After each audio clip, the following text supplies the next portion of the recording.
നിങ്ങളുടെ favourite shows ഇനി ഒരിക്കലും മിസ്സാവില്ല. ഇപ്പോൾ C5 കാണും നിങ്ങളുടെ ഫേവറേറ്റ് ഷോസ് തികച്ചും സൗജന്യമായി.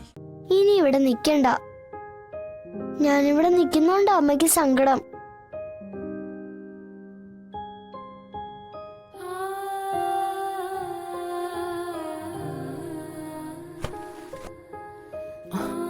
ഒന്നും ഉണ്ടാവില്ല, ഞാനല്ലേ പറയുന്നേ.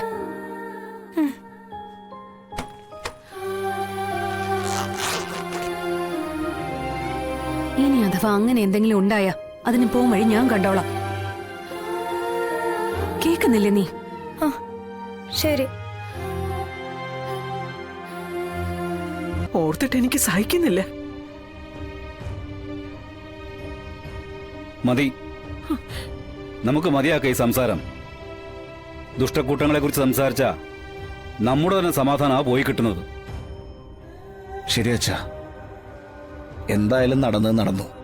എല്ലാം നല്ലതിനാന്ന് കരുതിയാ മതി. അത് തന്നെ, കിട്ടേണ്ടവൾക്ക് വയറ് നിറച്ച് കിട്ടിയല്ലോ. എന്റെ പപ്പി മോൾക്ക് സന്തോഷമായി അല്ലേ മോളു?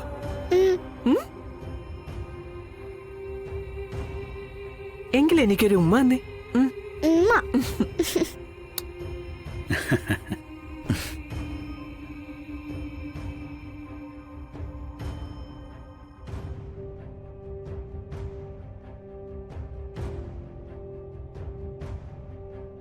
എന്റെ കുഞ്ഞാണ്, ഈ കുടുംബത്തിലെ കുഞ്ഞാണെന്നൊക്കെ പറഞ്ഞ് പപ്പിയെ ഈ കുടുംബത്തിലേക്ക് അടിച്ചേൽപ്പിക്കുകയല്ല. ഇവളുടെ രക്തം വിഷ്ണുവേട്ടന്റെയും കുഞ്ഞേച്ചിയുടെയാ. പൂർണ്ണ അർത്ഥത്തിൽ ഈ കുടുംബത്തിലെ അംഗം തന്നെയാ എന്റെ പപ്പിയും. അവളെ പ്രസവിക്കാനുള്ള ഭാഗ്യം എനിക്ക് കിട്ടിയില്ലെന്ന് മാത്രം.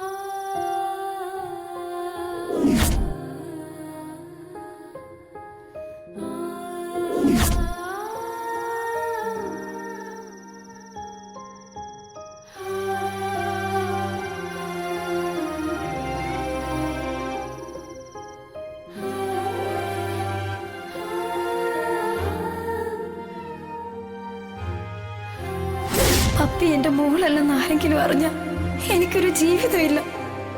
ഒരിക്കലും ആരും ഈ സത്യം അറിയാതിരുന്നാ മതി.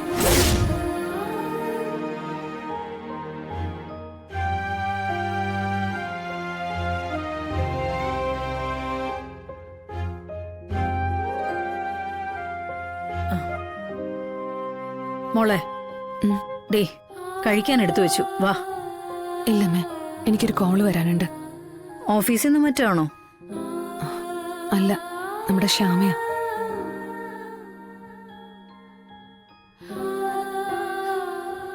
ശ്യാമയോ? അവള് വിളിക്കുമെന്ന് നിനക്കെങ്ങനെ അറിയാം?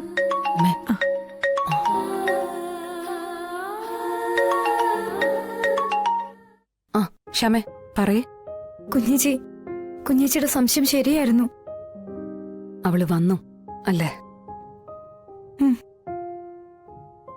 സുസ്മിത തന്നെയല്ലേ? അവൾ ഇന്ന് തന്നെ വരുമെന്ന് എനിക്കറിയായിരുന്നു. ഇതുപോലൊരു ബോംബ് കയ്യിൽ വെച്ചോണ്ട് ഒരു രാത്രി പോലും അവൾക്ക് ഉറങ്ങാൻ പറ്റില്ല. നിന്നെ അവിടെ നിന്ന് അടിച്ചിറക്കുന്നത് അവളുടെ സ്വപ്നങ്ങളിൽ ഒന്നാണല്ലോ. രോഹിത്തിനോടും തീർത്താ തീരാത്ത പകയുണ്ട് അവൾക്ക്. നിങ്ങളുടെ കുടുംബം തകരും. സത്യാമ്മ ചിലപ്പോ നെഞ്ചു പൊട്ടി മരിക്കും. അതാണല്ലോ അവളുടെ ആനന്ദം. ഞാൻ പണം കൊണ്ടുപോയി വെക്കുന്നതിന്റെ വീഡിയോ അടക്കമുള്ള തെളിവുകളുമായ കുഞ്ഞേച്ചി അവള് വന്നത്.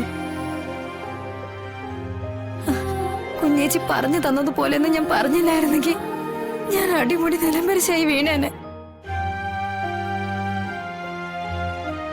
ഇങ്ങനെയൊക്കെ സംഭവിക്കുമെന്ന് കുഞ്ഞേച്ചി നേരത്തെ മുന്നറിയിപ്പ് തന്നോണ്ട് മാനസികമായിട്ട് എനിക്കൊന്ന് തയ്യാറെടുക്കാനും കഴിഞ്ഞു. അന്നേക്ക് സുസ്മിത വന്ന് ഈ വിഷയം അവതരിപ്പിക്കുമ്പോഴേ എന്റെ പാതി ജീവനങ്ങ് പോയേനെ. എന്നിട്ട് എന്തായി? കുഞ്ഞേച്ചി പറഞ്ഞു തന്നത് അതുപോലെ അവതരിപ്പിച്ചപ്പോ അവള് പ്രതിക്കൂട്ടിലായല്ലോ.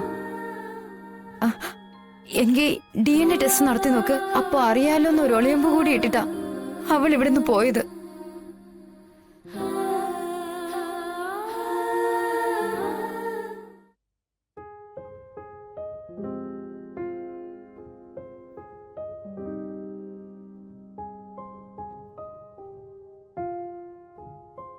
DNA ടെസ്റ്റിന്റെ കാര്യം സത്യാമ്മ എന്ത് പറഞ്ഞു?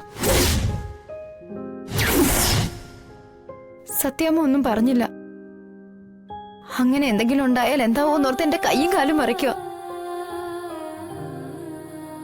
എന്നാ പിന്നെ ഞാനിനി ഇല്ല. സത്യാമ്മ ഒന്നും പറഞ്ഞില്ല എന്നല്ലേ പറഞ്ഞത്? അത് പോസിറ്റീവായിട്ട് എടുക്ക. എന്നാലും കുഞ്ഞേച്ചി, ആരോടാ അമ്മ ഇത്രയ്ക്ക് ടെൻഷനിൽ സംസാരിക്കുന്നേ? ഉറപ്പായിട്ടും എന്റെ കാര്യം തന്നെയാ. ഞാൻ കാരണം അമ്മയ്ക്ക് സങ്കടം. അവര് പറഞ്ഞതുപോലെ ഞാൻ അമ്മയുടെ മകളല്ല. ആണെങ്കിൽ അമ്മയ്ക്ക് എന്തിനാ ഈ ടെൻഷൻ? അമ്മയ്ക്ക് സങ്കടം ഉണ്ടാക്കാനായിട്ട് ഞാൻ എന്തിനാ ഇവിടെ നിൽക്കുന്നേ? ഞാൻ പോവാ. ശ്യാമേ, DNA ടെസ്റ്റ് വേണമെന്ന് സത്യാമ്മയ്ക്ക് തോന്നിയിരുന്നെങ്കിൽ അപ്പോഴേ അത് പറയില്ലേ? നീ എന്തിനാ ആവശ്യമില്ലാതെ ടെൻഷൻ അടിക്കുന്നേ? പക്ഷെ എപ്പോഴെങ്കിലും അത് വേണമെന്ന് തോന്നിയല്ലോ കുഞ്ഞേച്ചി. ശ്യാമേ, നീ ഒരു കാര്യം മനസ്സിലാക്കണം. ഇതെല്ലാം കണ്ടും കേട്ടും പപ്പിയുണ്ട് അവിടെ. അവൾക്ക് എന്തെങ്കിലും സംശയം തോന്നിയാ എടി ആ കുഞ്ഞു മനസ്സ് നോവും. എന്തിനാ ആവശ്യമില്ലാത്ത കാര്യങ്ങൾക്ക് വിത്തിട്ട് വെക്കുന്നേ? അവളിവിടെ ഒന്നും ഇല്ല കുഞ്ഞേച്ചി.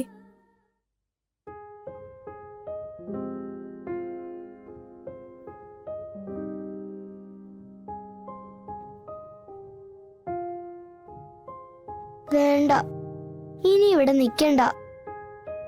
ഞാനിവിടെ നിൽക്കുന്നോണ്ട് അമ്മയ്ക്ക് സങ്കടം.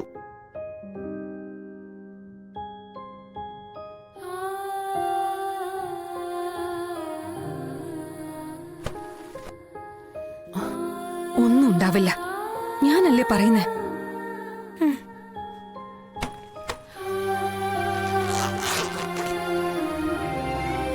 ഇനി അഥവാ അങ്ങനെ എന്തെങ്കിലും ഉണ്ടായ അതിന് പോകും വഴി ഞാൻ കണ്ടോളാം.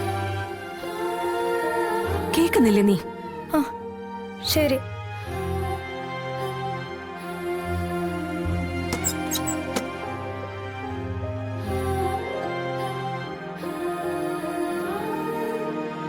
നീ ഇപ്പൊ പോയി കിടന്നുറങ്ങാൻ നോക്ക്.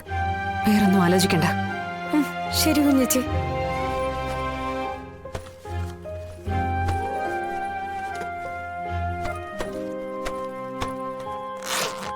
ആ പിന്നെ വേറൊരു കാര്യം കൂടി. നിന്റെ വിഷമോ ആശങ്കയൊന്നും പപ്പി കാണരുത്, മനസ്സിലായോ? മനസ്സിലായി. എന്നാ ശരി. ഡൗൺലോഡ് ചെയ്യൂ C5 ആപ്പ്. കാണൂ എല്ലാ എപ്പിസോഡുകളും സൗജന്യമായി.